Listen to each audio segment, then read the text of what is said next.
фардо 15 март мурофиаи қотили ҳувайдо баргузор мегардад. воридшавии тоҷикистон ба системаи кории Корея баррасӣ шуд.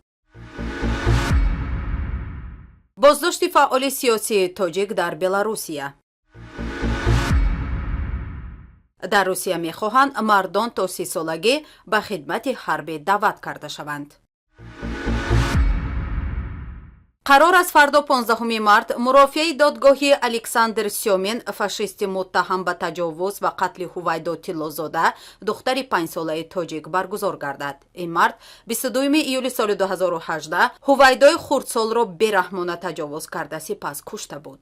Хабаргузории Азия плюс бо истинод ба Абдусалом Саидов, падари Ҳувайдо Тиллозода хабар дода, ки мурофиаи навбати пагоҳ 15 марти соли 2023 соати 11 дар додгоҳи вилояти Москав баргузор мегардад. падари Ҳувайдо мегӯяд умед дорад, ки Александр Сёмин, шахси муттаҳам ба таҷовуз ва қатли фарзандаш, ҷазои сазовор хоҳад гирифт ва ин охирин мурофиа хоҳад буд.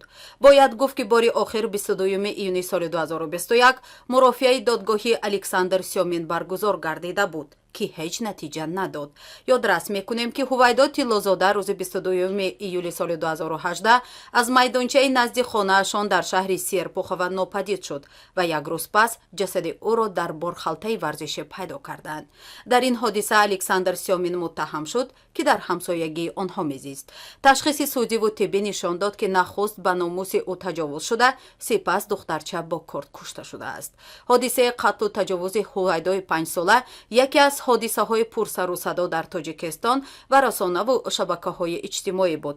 аммо кашол ёфтани қарори ниҳоии додгоҳ то наздик ба 5 сол нигарониҳо дар мавриди таъмини адолат дар Русияро ба бор овардааст.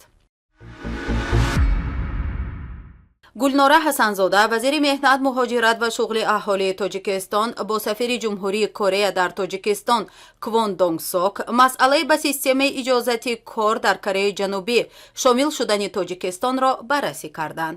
ин воридшавӣ ҳифзи ҳуқуқу манфиатҳои шаҳрвандони Тоҷикистон ҳангоми кор дар Кореяро осонтар месозад. тибқи иттилои дафтари матбуоти Вазорати меҳнат, муҳоҷират ва шуғли аҳолии Тоҷикистон, ин масъала дар вохӯрии вазир бо сафири Корея баррасӣ шудааст.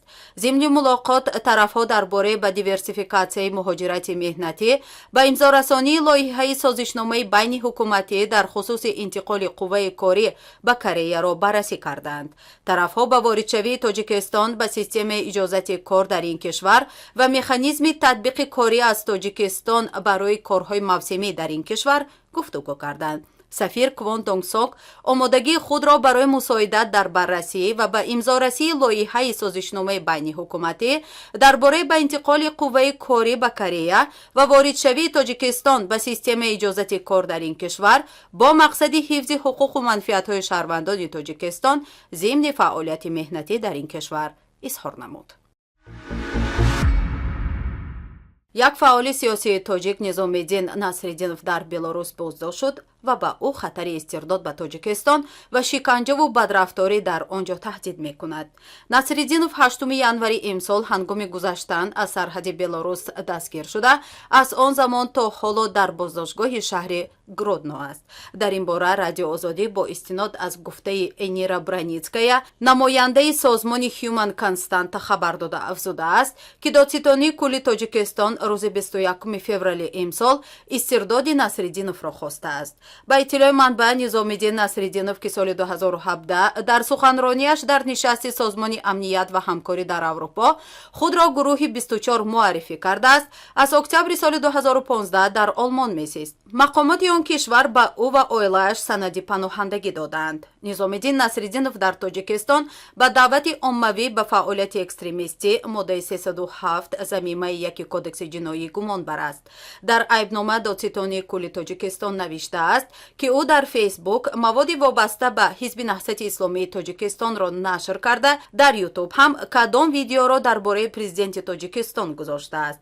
ба гуфтаи Браницкая интизор меравад додгоҳи зинаи болоӣ дар охири моҳи марти имсол аризаи вакили Насриддиновро дар бораи манъи истирдоди ӯ ба Тоҷикистон баррасӣ кунад.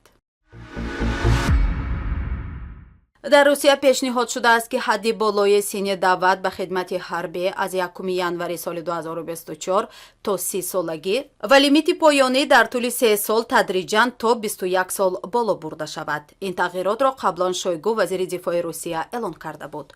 Лоиҳаи қонун дар бораи марҳила ба марҳила боло бурдани синни даъват дар Русия ба Думаи давлатӣ ироа шудааст. Дар ҳоли ҳозир синни даъват аз 18 то 27 муқаррар шудааст. Дар тавзеҳот гуфта мешавад ки шаҳрвандони аз 27 то 30 сола ки бидуни асосҳои қонунӣ хидмат накардаанд метавонанд бо хоҳиши худ хидмат кунанд.